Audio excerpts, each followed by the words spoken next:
usul aku dan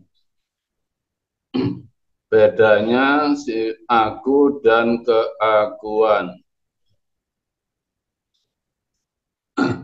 Saudaraku dunia akhirat yang saya cintai, saya urut dari Risalah Adam. Dari Risalah Adam, sifat keakuan Nabi Adam, sifat aku sebagai manusia, awalnya belum ada. Awalnya belum ada. Adanya sifat keakuan dikala Allah menghendaki Adam menjadi manusia dan dilantik menjadi khalifah. Jadi asal-usul aku adalah dari zat yang maha memelihara, yang diberikan kepada manusia dalam takdir yang sudah diberikan oleh Allah kepada hambanya.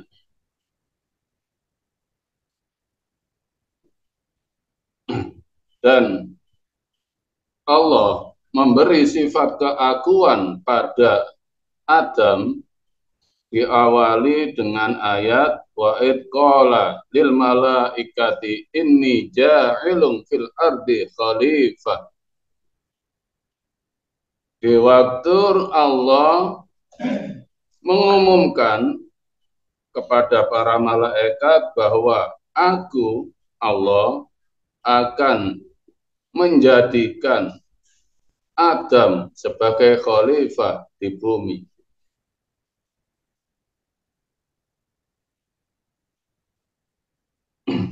Dan untuk mendidik Adam dalam menerima amanah dari Allah menjadi khalifah, di sifat keakuan Adam yang dilantik oleh Allah sebagai Rasul pertama, Allah membekali pengetahuan. Allah membekali pengetahuan untuk kehidupan Nabi Adam setelah diberi amanah oleh Allah menjadi khalifah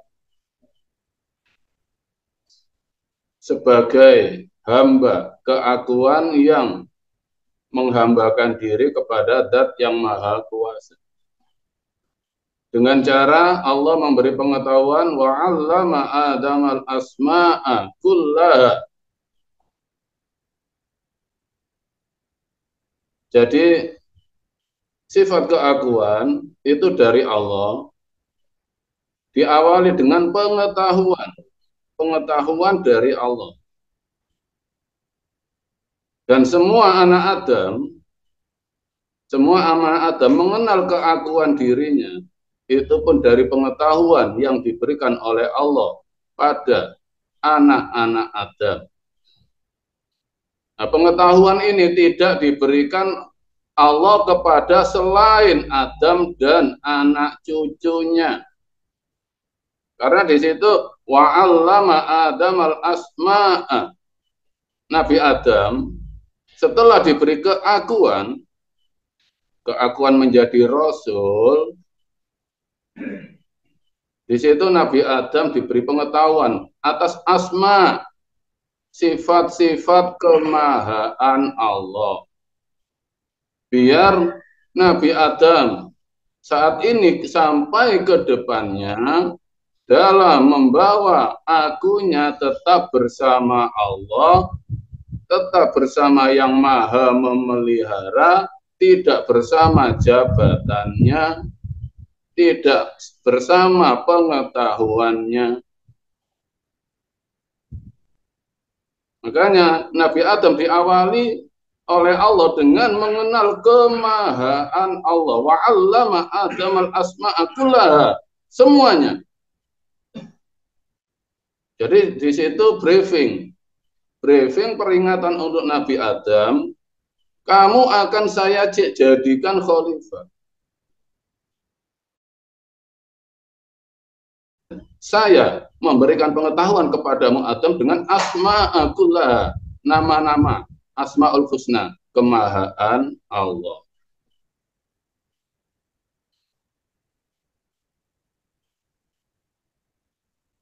Dan setelah Nabi Adam sudah diangkat menjadi khalifah, sudah diberi pengetahuan, sudah diperkenalkan dengan kemahaan Allah yang tidak diberikan kepada selain Adam dan baninya dan anak-anaknya.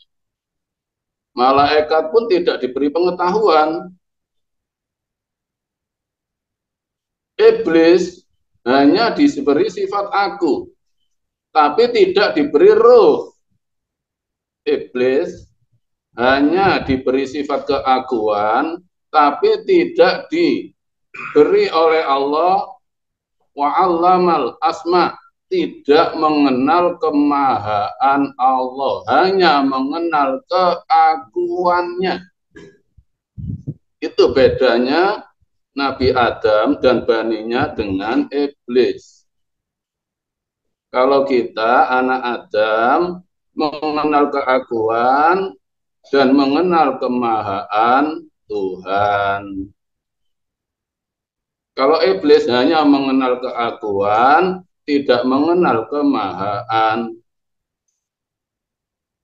Kalau diri kita merasa menjadi anak Adam, otomatis ya meniru bapaknya. Hidupku selalu bersama yang maha memeliharaku, bukan aku memelihara diriku.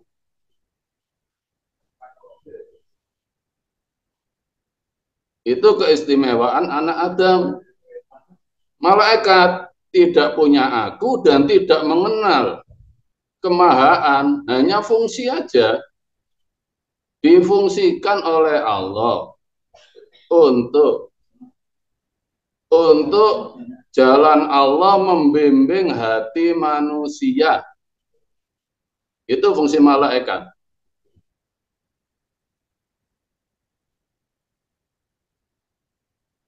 Dan setelah Nabi Adam sudah dilantik menjadi khalifah, lalu diperkenalkan dengan nama-nama kemahaan Allah, Allah pun memperingatkan kepada Adam, ya Adam uskun anta wa zawjukal jannata wa kula minha raghatan haitsu syi'tuma wa la taqrabu hadhihi syajarata fatakuna minadh dhalimin.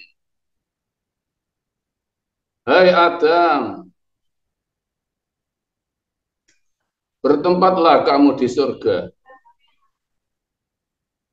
Ya Adam anta wa zawjuka, dan istrimu. Maksudnya di situ anak Adam ketika sudah diberi iman, yang dimaksud istri di situ adalah pengetahuan dengan imanmu. Ketika sudah beriman, kamu bebas melakukan apapun yang selalu bersama dengan Tuhanmu. Yang selalu tidak putus dengan rasa sadar bahwa hidupmu atas kebersamaanmu. Wala taqrabu hadhihi syajarata. Di situ diibaratkan pohon. Iman adalah akar. Jangan kamu mabuk pada batang dan buahmu. Buah kulti maksudnya setelah udah dilantik menjadi khalifah, udah diberi pengetahuan, jangan mabuk pada sanjungan. Jangan mabuk pada jabatan.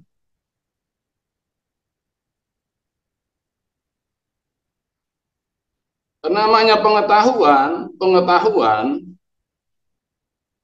apabila apabila putus dengan akarnya, fa'azallahu masyaitanu anha, di situ peran setan. Setan mulai berperan untuk menggoyang pengetahuan kita sehingga kita termakan buah khuldi. Jadi terusirnya keimanan kita karena hawa, keakuan yang tidak kembali ke yang maha memelihara. Tapi itu semua sudah proses dari Allah sebagai contoh. Kita sebagai anak Adam, ketika kita lahir di dunia dan mengetahui melalui pengetahuan yang diberikan oleh orang tua kita, baik pengetahuan agama, pengetahuan tradisi, pengetahuan bahasa, itu semua menutup pengetahuan kita kepada yang maha memelihara. Itu wajar karena kita anak Adam. Karena Nabi Adam pun pernah mengalami mengikuti hawa, terusir dari surga keimanan. Tapi begitu Allah menghendaki sebuah menghendaki bahwa Adam itu diselamatkan oleh Allah, dan itu pembelajaran untuk kita semua. Ketika kita lalai, ketika kita putus dari keakuan yang menghambakan diri kepada Zat yang Maha Kuasa, Nabi Adam kembali ke kesadarannya, kembali ke Allah dengan Rabbana Dzalamna Anfusana. Tidak menempati egonya, tapi langsung Rabbana, ya Allah, Kau yang maha memelihara aku, ya Allah. Dzalamna, memang aku akui saya sudah dolim, ya Allah. Anfusana, karena nafsuku, ya Allah. Karena nafsuku. Fa ilam taghfir lana, kalau Kau ya Allah tidak mengampuniku, lanakunanna minal khasir, maka aku termasuk orang yang rugi. Itulah keistimewaan anak Adam. Jadi kita semua adalah kitab suci. Takdir kita, keakuan kita adalah suci atas catatan Allah, terbimbing oleh seorang ulil amri untuk kembali mengenal Tuhan kita, yaitu Zat yang maha memelihara kita.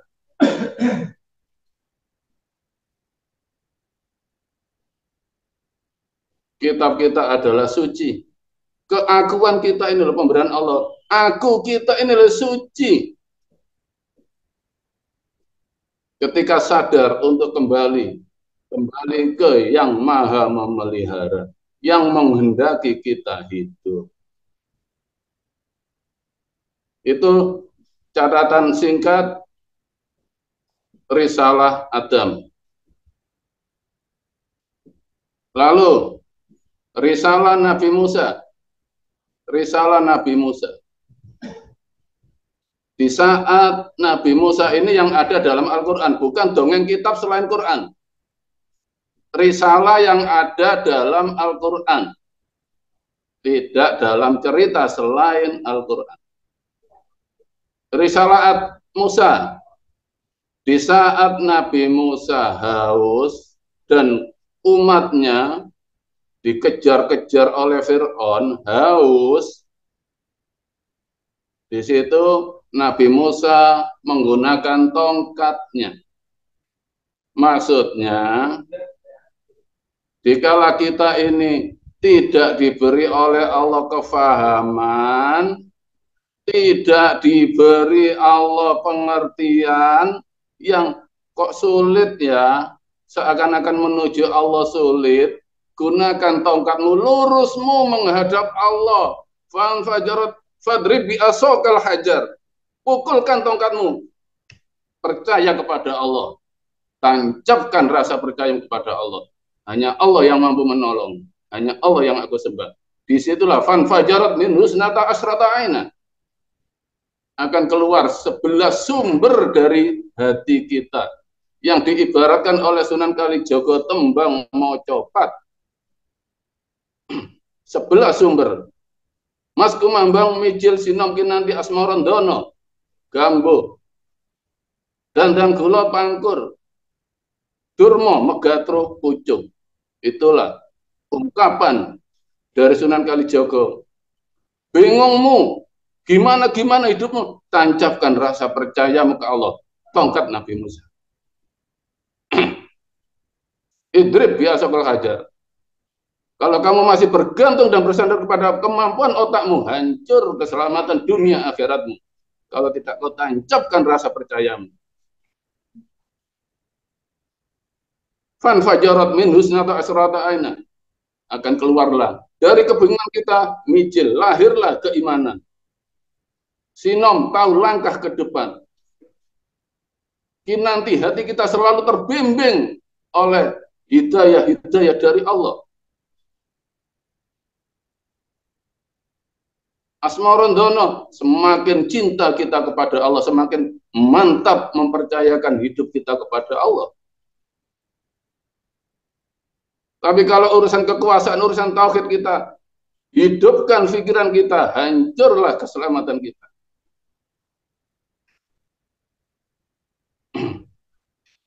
Lalu di saat Nabi Musa, jadi cerita Al-Quran itu jangan menjadi dongeng aja.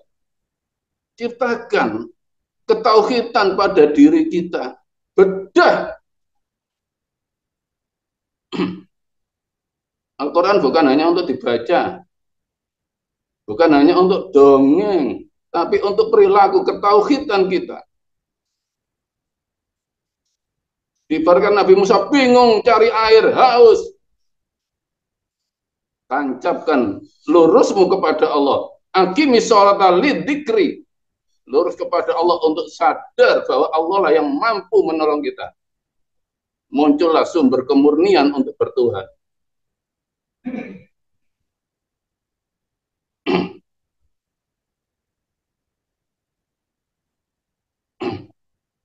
Lalu Nabi Musa di saat menghadapi ahli sihir Fir'aun yang banyak sekali.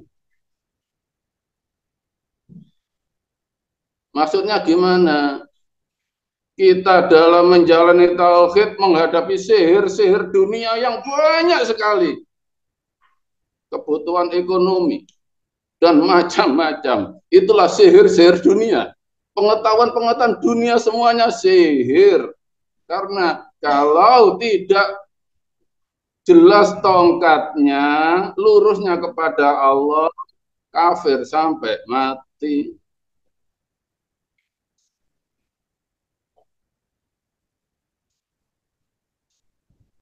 Tetap simbol Nabi Musa tongkatnya, lurusnya ke Allah menghadapi sihir-sihir. Ya Allah, inna sholati, hidup dan matiku milikmu ya Allah. Langsung hancurlah semua pengetahuan-pengetahuan iblis, sihir-sihir dunia. Tapi tidak meninggalkan dunianya.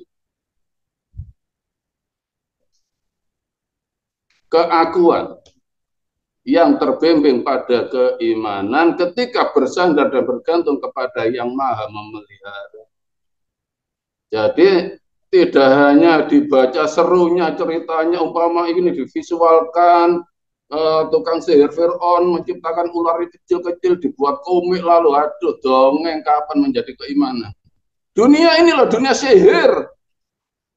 Kita tersihir oleh ilmu pengetahuan kita. Aku jadi lurah, aku jadi presiden, aku jadi camat. Itu semua sihir. Ketika kehilangan lurusmu, tongkatmu kepada Allah. Tongkat ini loh sifat kebersamaan dengan yang maha memelihara.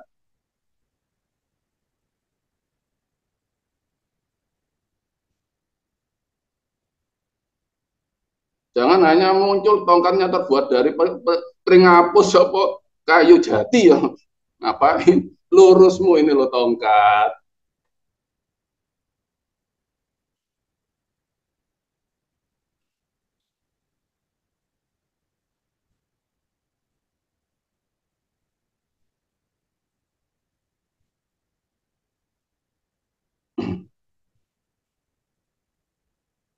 Lalu ketika Nabi Musa dikejar oleh tentara Fir'aun, terhalang oleh Laut Merah, sudah tidak bisa lari kemana-mana. Maksudnya apa?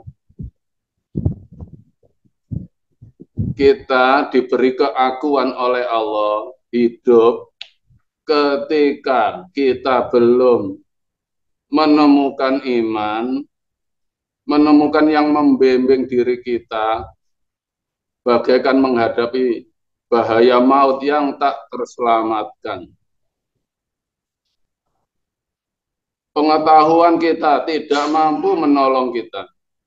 Kekayaan kita tidak mampu menolong kita.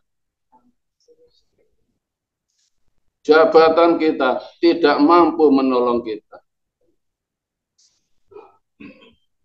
Diibaratkan Nabi Musa menghadapi Laut Merah. Ibarat lautan adalah ilmunya Allah. Ilmunya Allah. Wallahu wasi'un alim. Allah zat yang maha luas dengan segala pengetahuannya. Kita hanya diberi setetes. Kita hanya diberi setetes. Ketika kita dengan segala pengetahuan, tapi tidak tahu bagaimana cara bertuhan, lebur. Dengan cara apa?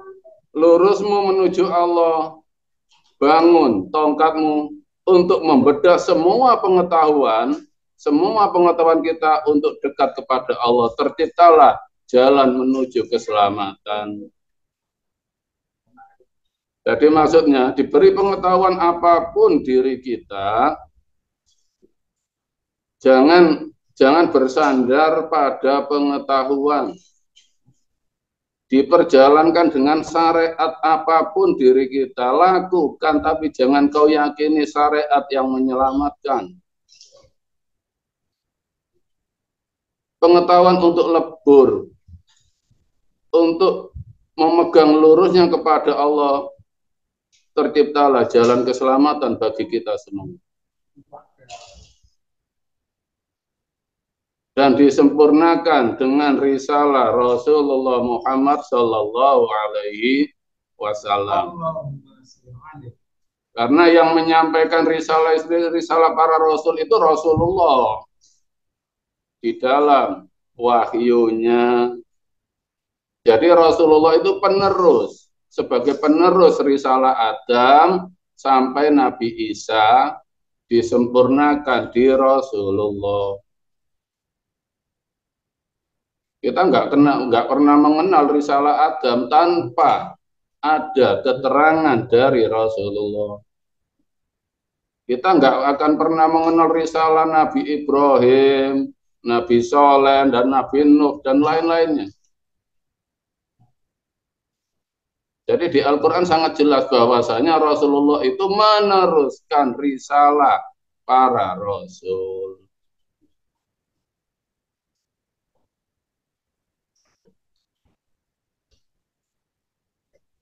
Risalah Rasulullah diawali dengan surat Al-Alaq. Iqra bismi rabbikal ladzi khalaq. Iqra, baca hai Muhammad.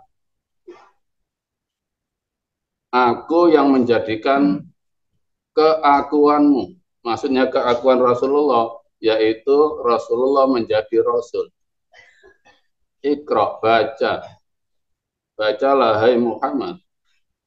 Dan kita umatnya Muhammad, bacalah.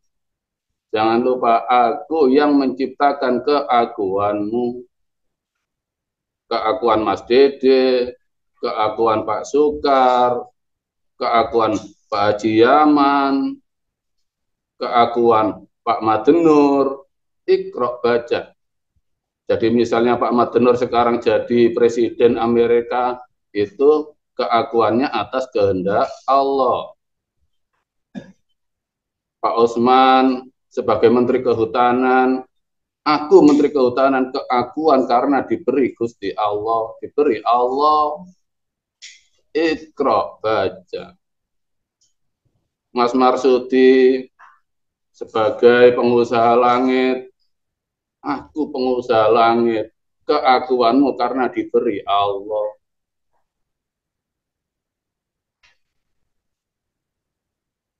Mas Ahim ekspor impor dari bumi ke bulan misalnya, aku bisa kirim transfer ke bulan, aku bisa karena Allah menghendaki. Iqra, baca.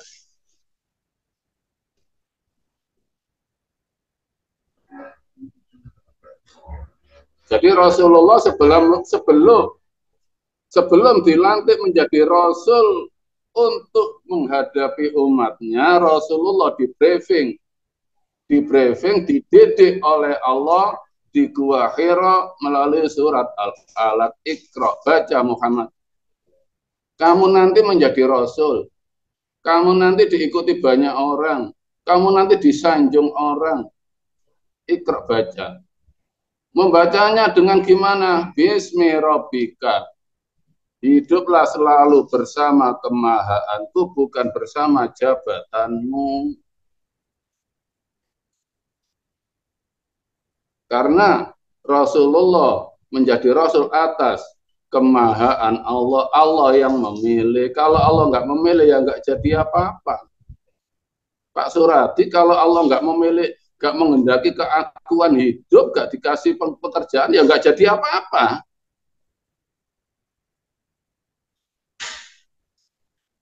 Diri kita punya apa? Keakuan kita asal-usulnya dari Allah. Diberi peranan hidup untuk mempertahankan kesadaran selalu dekat kita kepada Allah. Aku dan keakuannya. Kalau aku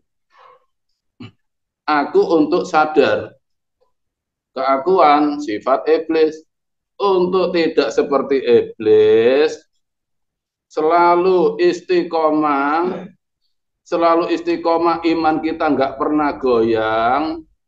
Iqra, baca. Hidupmu atas kehendak Allah. Selalu bersama Allah, tidak bersama jabatan kita. Seumpama Mas Samsul sholat, Allahu Akbar. Bersamalah Allah, tidak bersama syariatnya. Kalau bersama syariatnya gelap, syariatmu nggak mampu menolong. Yang mampu menolong kebersamaanmu dengan Allah.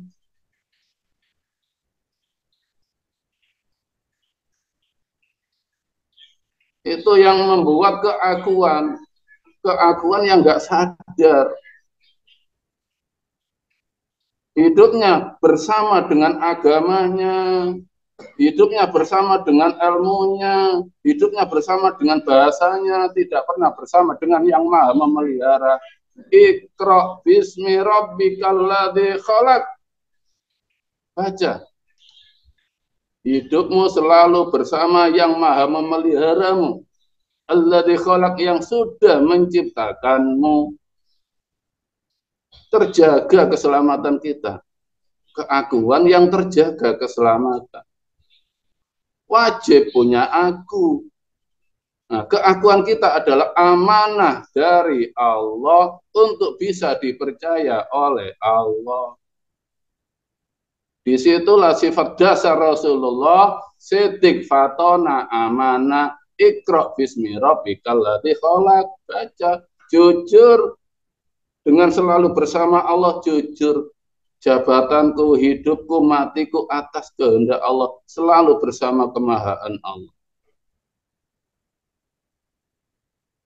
Fatonah, cerdas, bukan amalku yang menyelamatkan, bukan keakuanku yang menyelamatkan, bukan agamaku, bukan hafalku Quran, tapi ku gantungkan dan ku sandarkan keselamatan kepada Allah. Walaupun aku bodoh tidak bisa membaca Arab, walaupun aku bodoh nggak hafal ilmu fikih, tapi aku orang cerdas beda dengan orang pandai. Kalau orang cerdas, Allah ini loh Iqra, atas catatan Allah hidupku, ku gantungkan dan ku sandarkan keselamatanku kepada Allah. Itulah orang cerdas. Rasulullah pun seperti itu. Rasulullah menjadi jalan Al-Quran karena jujurnya, sidiknya.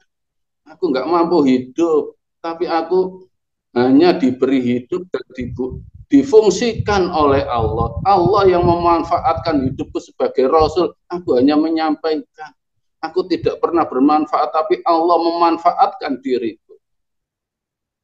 Itulah sifat siddiq. Kita hanya diberi aku dari keakuan kita. Dari keakuan kita, kalau kita cerdas, bisa dimanfaatkan Allah untuk memberi manfaat kepada orang lain. Jangan merasa bermanfaat. Itulah sifat Rasulullah. Sebelum dipertemukan dengan umat, Rasulullah ditata dulu imannya, keaguannya. Makanya sifat Rasul hanya menyampaikan wahyu, tidak mengajak, tidak memerintah, tidak menghakimi orang, hanya menyampaikan. Karena Rasulullah cerdas. Iqra bismi rabbikal ladzi khalaq. Ketika saya selalu bersama Allah dipertemukan orang yang bodoh, orang yang syariat total, orang ini goblok, udah tahu iman kok masih yang dibahas ini. Iqra, baca, itu atas kehendak Allah yang memperjalankan mereka. Baca, itu orang cerdas, tidak protes.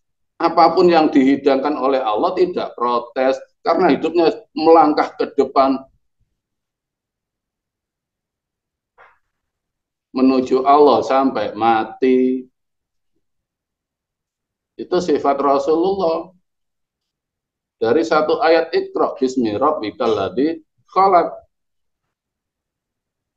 Jadi sifat siddiq itu ke dalam, cerdas itu ke dalam, dan amanah pun ke dalam.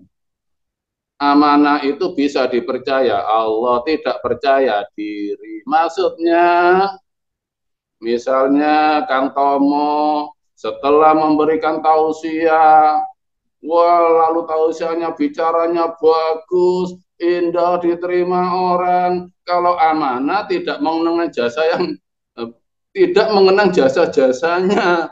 Oh, itu gara-gara saya itu. Ini namanya nggak bisa dipercaya Allah karena amalnya disembah di depan.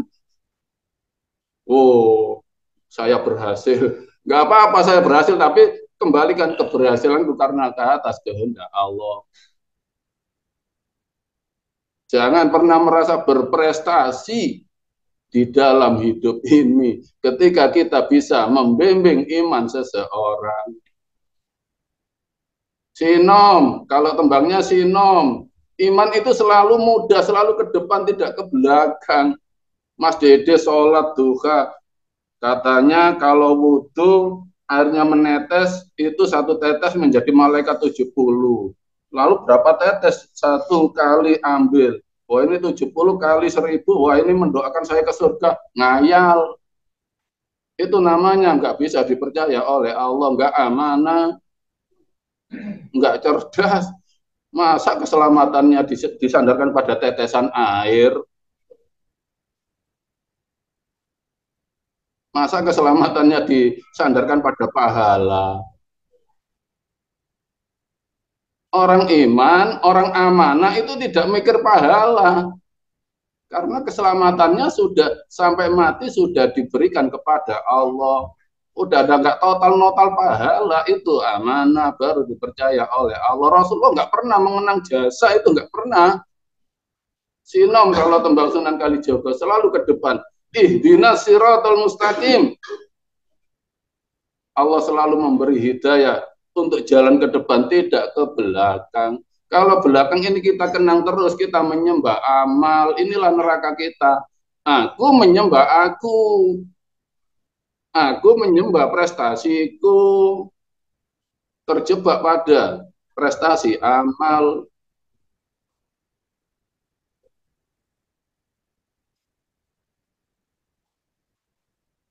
Iyyaka na'budu wa iyyaka nasta'in. Hanya ke Allah aku menghambakan diri. Hanya Allah yang mampu menolong. Itu ke depan, tidak ke belakang. Kenapa harus menyembah amal yang di belakang?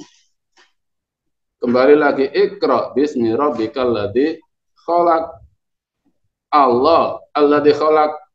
Kalau kita tidak kembali ke Iqra, Kalau kita tidak kembali ke Iqra, baca, siapa yang menghendaki kau hidup? Siapa yang memberi sifat keakuan? Kalau terhenti pada Allah dikholak, hanya mengenal pengetahuan dunianya setelah dilahirkan oleh Allah melalui orang tua. Aku sudah diciptakan di sini menyembah keakuan.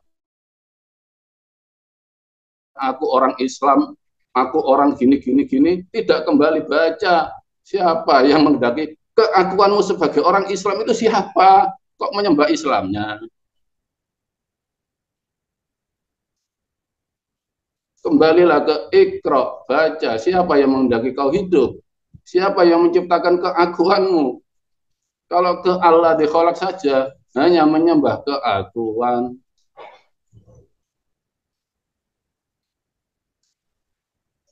Percaya diri, tidak percaya Allah. Itu gemblengan untuk Rasulullah sebelum dititipi oleh Allah umat. Sebelum dititipi oleh Allah umat sudah digembleng seperti itu. Ada kalanya Mas Ahim baru diberi satu saja saudara yang bulat, ruwet. Oh sudah guang aja loh. Belum dititipi 1000 sudah kesel. Sudah kesel. Iqra, baca. Allah yang mengirim saudara. Berarti nggak amanah. Baca. Kalau memang tidak bisa dibimbing dan dididik, ya cari yang lain. Tapi tidak memutus persaudaraan. Tetap dirangkul sebagai saudara, tidak terlalu gimana-gimana mendidiknya, tetap dirangkul saudara, merangkul yang lain, merangkul yang lain.